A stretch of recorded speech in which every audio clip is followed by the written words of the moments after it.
Well, hello everyone, and this is Fred Herbert. I'm getting ready to start this webinar.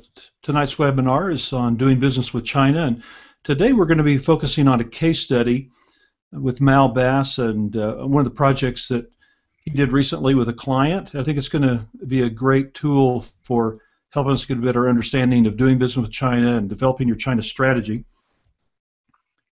Let's go ahead and get into the slides. Again, my name is Fred Herbert. We'll give you a little background on myself. I have a lot of experience in business systems and process excellence, and I've been working recently over the last couple of years really with a very large energy company working on consulting in their IT department. I'm an author of a book titled How to Prepare Your Business for Sale, with a focus on working with business owners to help them increase business value for the day that they put their business on the market. One of my credentials is a Lean Six Sigma Black Belt certification, and I've also helped a company win the Malcolm Baldrige National Quality Award. And with me on the line is Mal Bass. He describes himself as an accidental global entrepreneur. He's got a lot of friends and business contacts in China. He's made multiple visits to China since 2008, and I think he's accumulated over a year combined of time in China, so definitely the perfect man to talk with us about China and developing a China business strategy. He actually got into this accidental global entrepreneur piece with China as he developed a global peer advisory group with executives and helped him get into this arena. And he's got a lot of experience in business turnaround. He's worked with small companies in turnarounds as well as billion-dollar companies. So, Mal, welcome to the call. Well, thank you very much, Fred. Last spring, we had a. Oh, Mal. Oh, I'm just sorry. A second. Let me give our listeners the webinar objectives first, and then I'll get into your case study, okay? Okay, I'm sorry. Oh, no problem. So just to get kind of high level so everyone will understand where we're going with this webinar, first our objectives are just to, as I kind of mentioned earlier, give you some insight into doing business with China, especially as Mal goes through this case study. You'll get a much better understanding of that. You'll learn a little bit about the China culture and some of the differences there and ways that we might approach doing business with China. You'll certainly see how that all plays out in this case study that Mal's going to give us. And then at the end of the webinar, we're just going to give you a little bit of information. Just would like to invite you to join us on our next trip to China. Mal and I will be taking business executive groups over there a couple times a year. We've got the next one coming up. We'd love to have you join us. So we'll talk a little bit more about that at the end of the webinar. And then also just give you a little background on what we believe is the ideal approach for a China business strategy. We believe it all starts with the foundation that you need a business that is built on ethics and integrity, a business that thrives with business excellence, and that's the approach that you take in all your business dealings. But the pillars of your China strategy, which are a little bit unique, is that it's really focusing on strong relationships with the businesses and the people in China that you work with. It's going to have a foundation of respect, and you'll see as we go through this, as well as one of the other trainings that we did. Respect is very important to the Chinese people. Showing humility is very important, and then patience. And Mal will give you a little bit of example of how that played out in his case study. But these are the pillars that you need to go into your China business strategy, understanding how important relationships, respect, humility, and patience are. So, Mal, that kind of gives the background here. If you'd go ahead, tell us a little bit about your this case study and your experience with your client here. Well, yeah, actually, I should have exhibited a little patience there, Fred, before I jumped in. I'm sorry, but oh, no problem.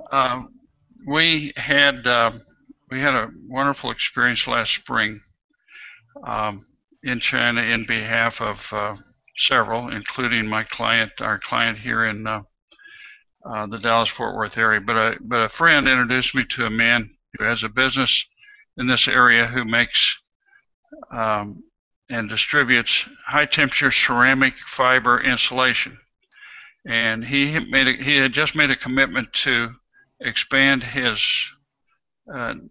local distribution network to a national distribution network.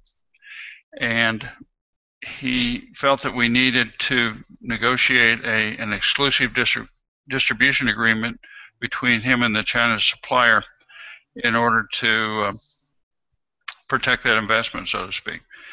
He also had a mission to meet with other potential suppliers in China of high temperature insulation. Now, it just so happens we got fortunate because the supplier was located in Shandong Province, which I've been to multiple times and have some good contacts there, in a city called Zibo. You can see Shandong there is southeast of Beijing and just about on a parallel with South Korea. So we began to do some planning, and we talked about several options on the strategy. At first, he wanted everybody to come here and sign the agreement. I said, no. Let's go to China in person. We'll appear. We won't be vulnerable, but we'll appear that we are. And rather than using a U.S. attorney, let's use a China attorney. And if we're over there, we can take advantage of some wonderful friendships I have with these two ladies I've known for years, by the name of Xiuwei and Carol. And we'll play to your strengths. You've done some good work with the client already, or with the supplier already, and you've already done a considerable amount of business with them, and you've invested in an expanded distribution network. So we got his team together, and all of us put some thoughts, combined some thoughts, and we came up with a project plan, which showed that we could complete this whole project in a little over 2 months.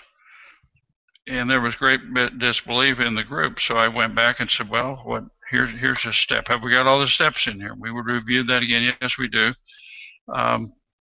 Which of these should take longer than what we put in? Well, we finally agreed, and that's the plan we went with. So we decided that a good first step would be to help everyone understand the players. And so, of course, the players in are Dan, my client, myself. I would be the lead negotiator, but certainly Dan is the ultimate decision maker. And in China, we would have the aforementioned Xiuwei and Carol.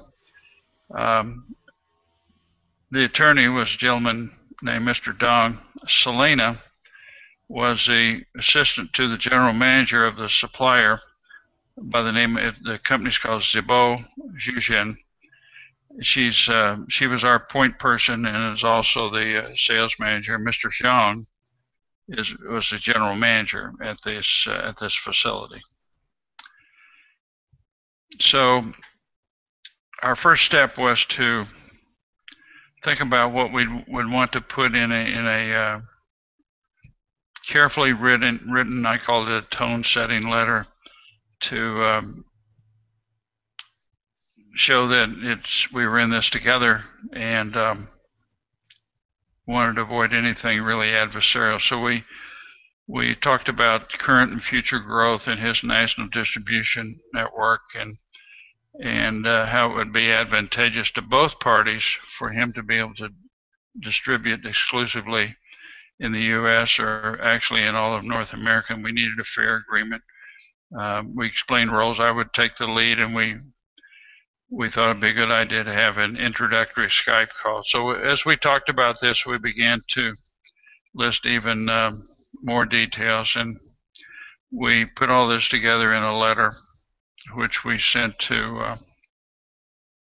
under Dan's signature, which we sent to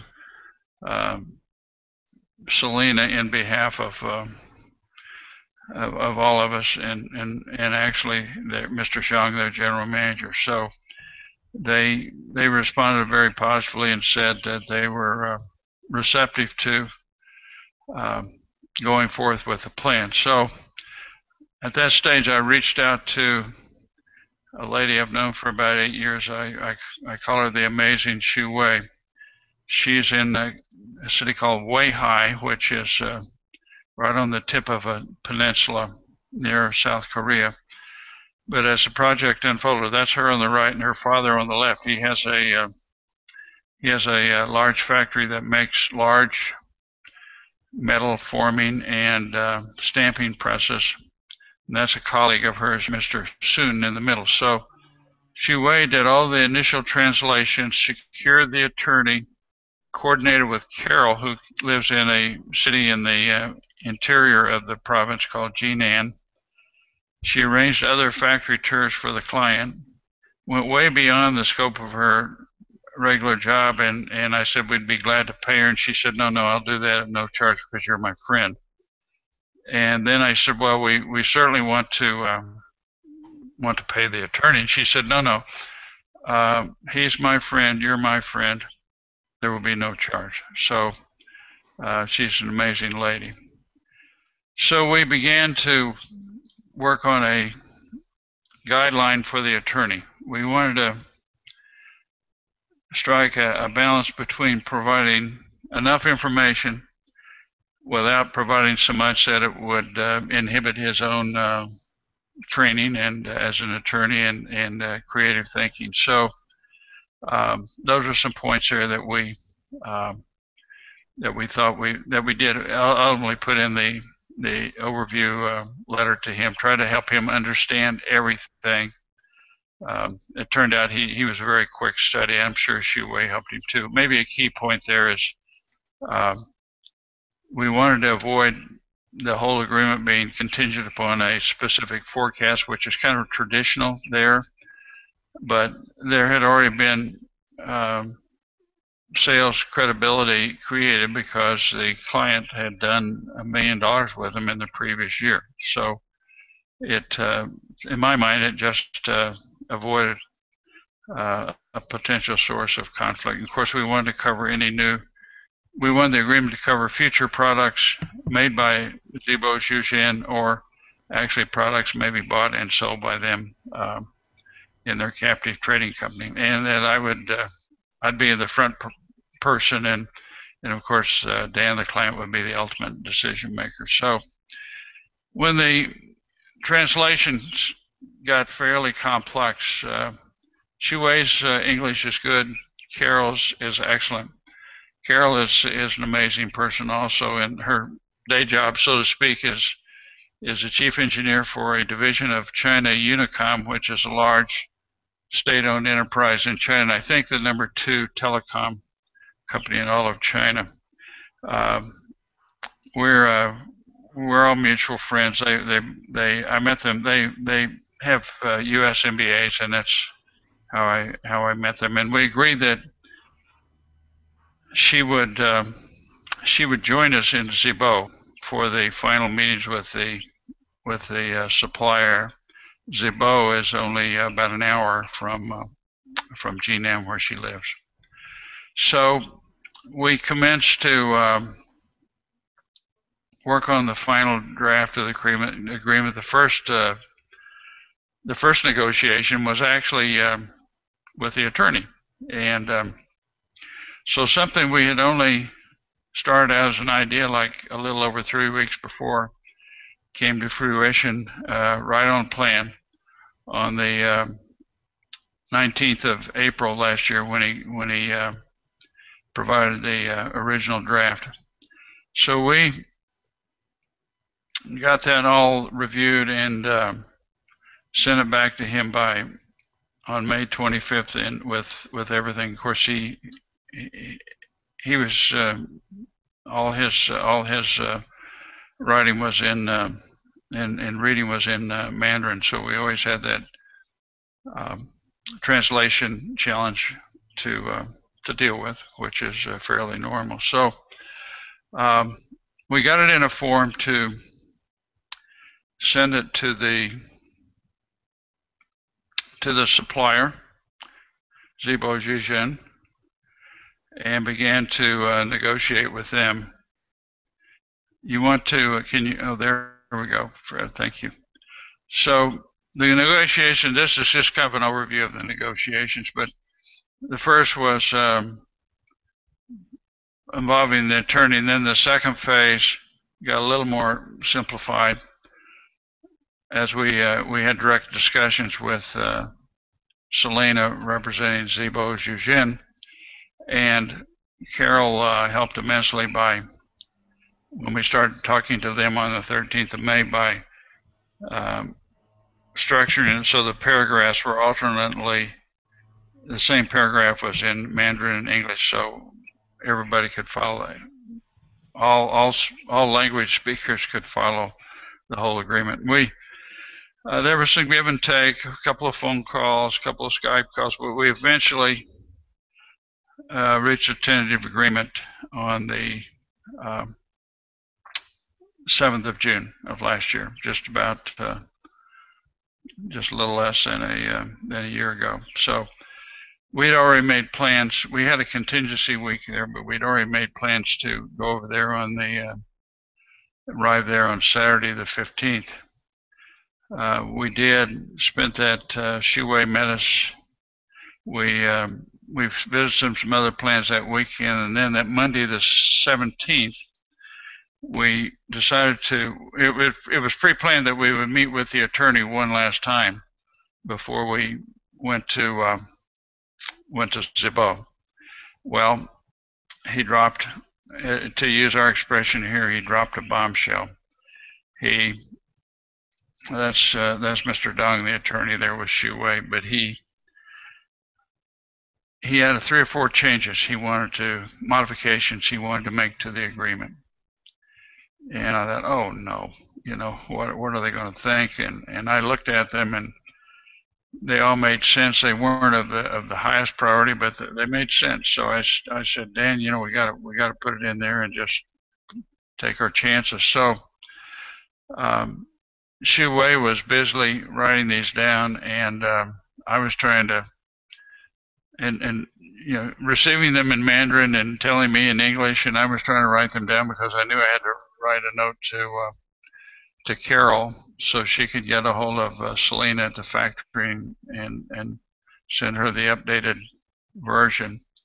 So I asked Xiuwei to slow down just a little bit, and she said, there's nothing to worry about. I just emailed them to Carol as we were sitting here, and that's another reason why I call her the Amazing Xiuwei.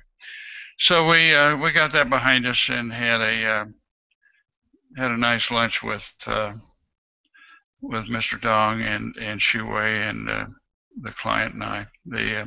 Incidentally, the food there is incredible, and that was just one more great meal. So the next day, on Tuesday, I got the letter off to Selena. So Tuesday we traveled by train to Zibo. It was a local, so to speak, rather than the express. And we arrived in there late afternoon, and Carol met us at the train, and we checked into the hotel, and that evening just had a dinner among ourselves with the knowledge that Selena was going to be picking us up the next morning. So she did, and took us to the factory. There's Selena there in the blue, and Carol. Very nice hotel. So we met Mr. Zhang. That's his office. Had a factory tour. Very impressive factory. Dan has seen a lot of similar factories in the U.S. They had a sign up welcoming us. We toured the factory. We started, actually, if you wonder about the source of ceramic insulation, it actually comes from stone with a lot of silicon in it. But that's the source of the what becomes a woven ceramic insulation. It's heated to a very high heat and then blown in a direction that causes it to form strands, and then the strands are kind of combed and attached together, and it comes out in this long sheet. Very, very impressive process.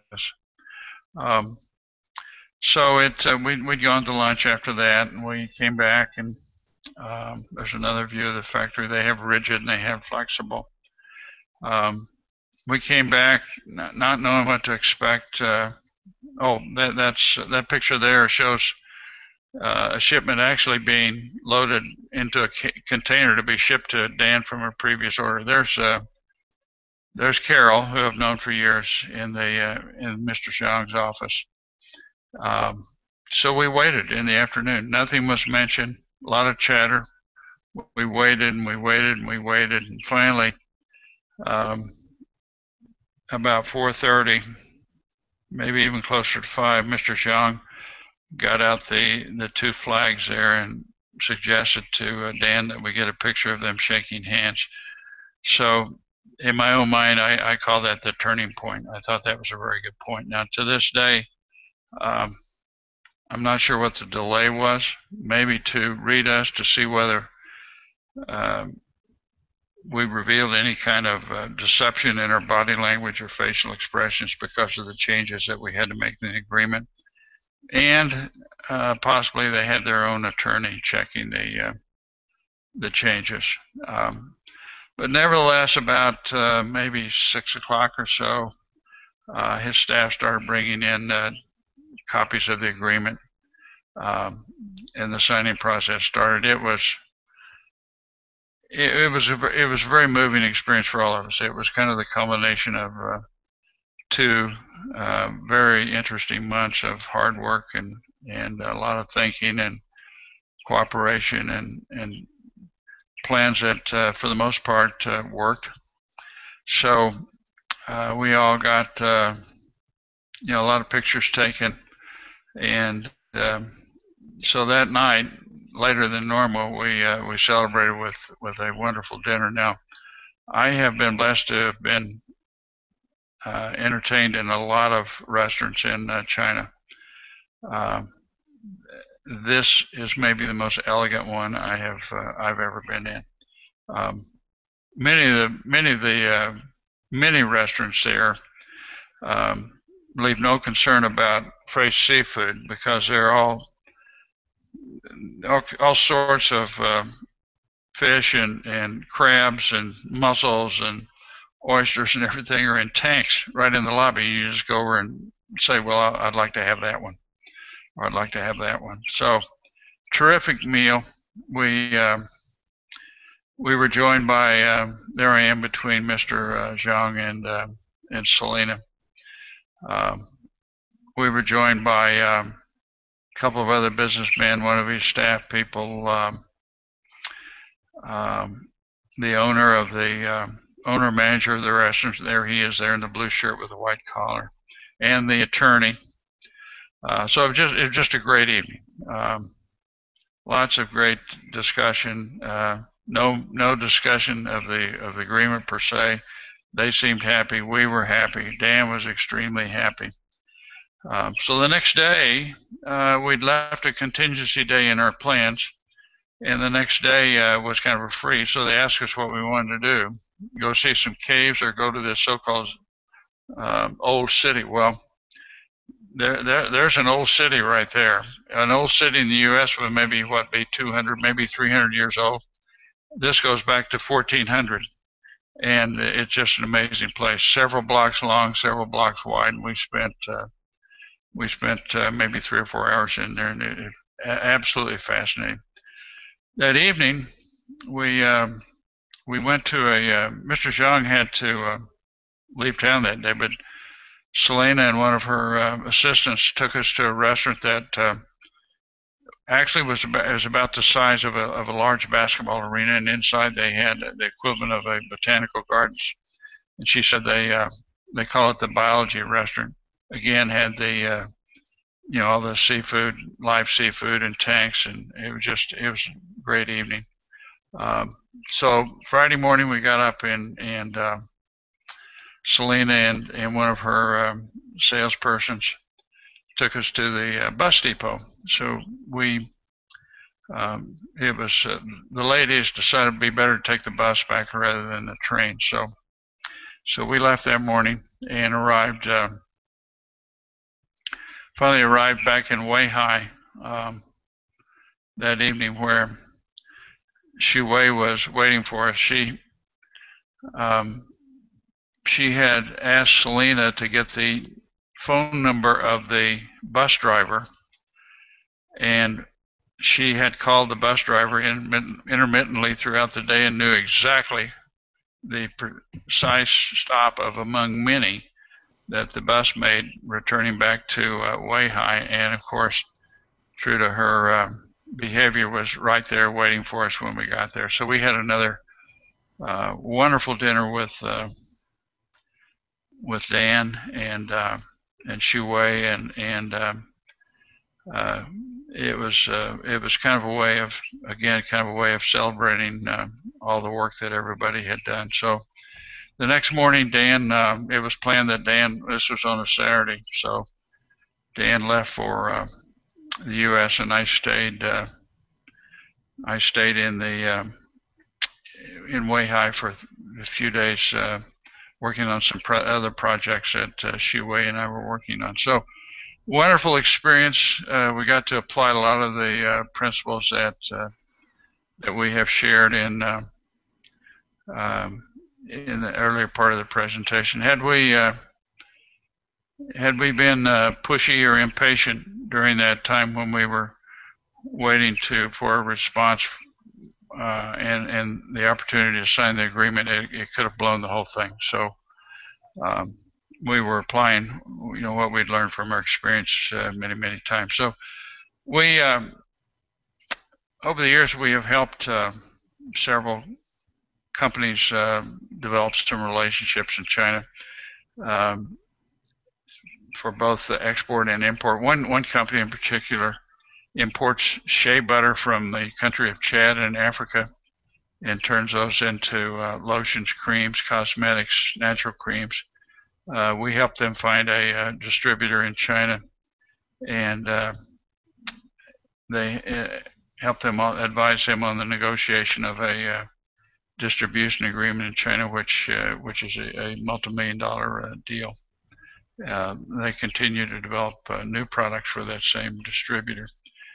We've been involved with over the years with many other projects. Of course, the one we just mentioned, the two we just mentioned actually. You can see that I won't read those, but the third one there is an active project. Point 4, we actually helped a supplier in Maryland gain connections with some contacts in China that have resulted in large projects for lining the holds of cargo ships. Each one of those projects is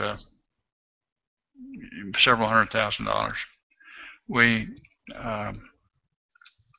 One of our suppliers, we actually helped by designing a good but simple quality control system in conjunction with their chief engineer, and they manufacture solar products.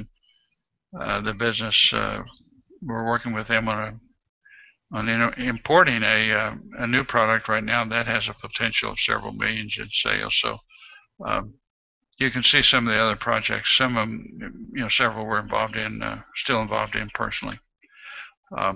So it's an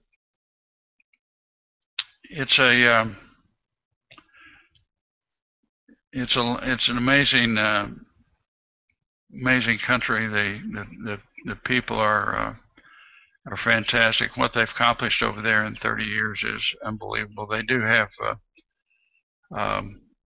mixed feelings about the U.S.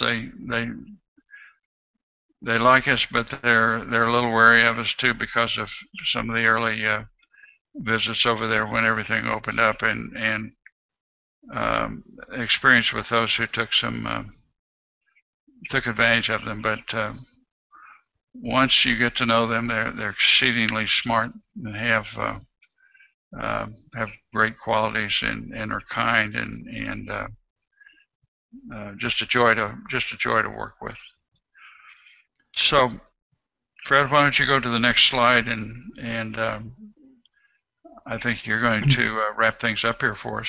Yeah, Mal, thanks so much for that great case study and a great example there. And certainly, I think we can learn a lot of lessons from just that whole experience that you went through with the client. And I think really the point that I'd like to make here, and why I want to just suggest that if someone really wants to get involved in China, then I think it's really wise to have a guide. I don't think there'd be a better guide than Mal to help you navigate those waters. He's got the experience, and as I said at the very beginning, Mal and I are going to take a couple of trips of executives over there a year, and I've got one coming up, and we'd love for you to join us. And it's really kind of a fast-track process in my mind, where you get immersed in the culture. We'll introduce you to some of Mal's wonderful contacts and friends. We'll set up tours and try to help you get a quick start on your China strategy and developing relationships there. As I mentioned earlier, relationships is very important, and as you can see, Mal has got some great relationships with people there, and very generous, and we feel like the best way to develop your strategy is to go with us. So I'd like to invite you to do that. You can get more information on that at our website. But one of the things when we take people on a trip, we normally go to Weihai, is where our next trips are going to start.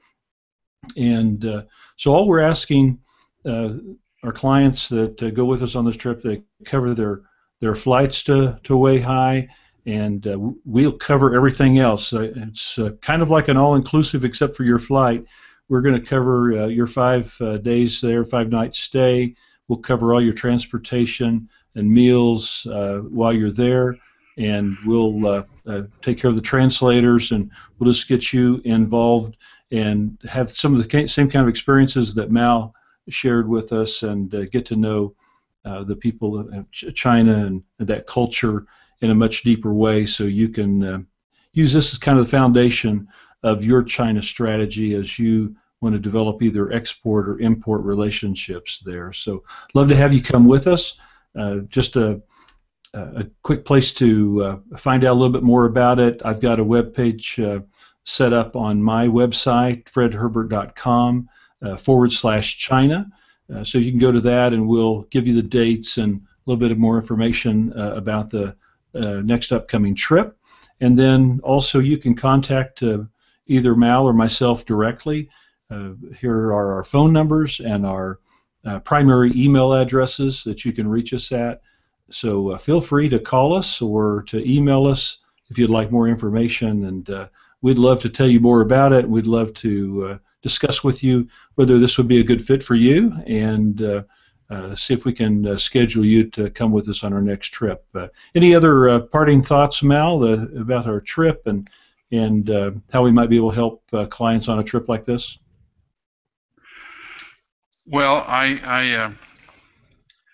honestly, I think almost every day I'm over there, it's almost like a life-changing experience. It's you'll see some things that obviously you've never seen before. So it's a great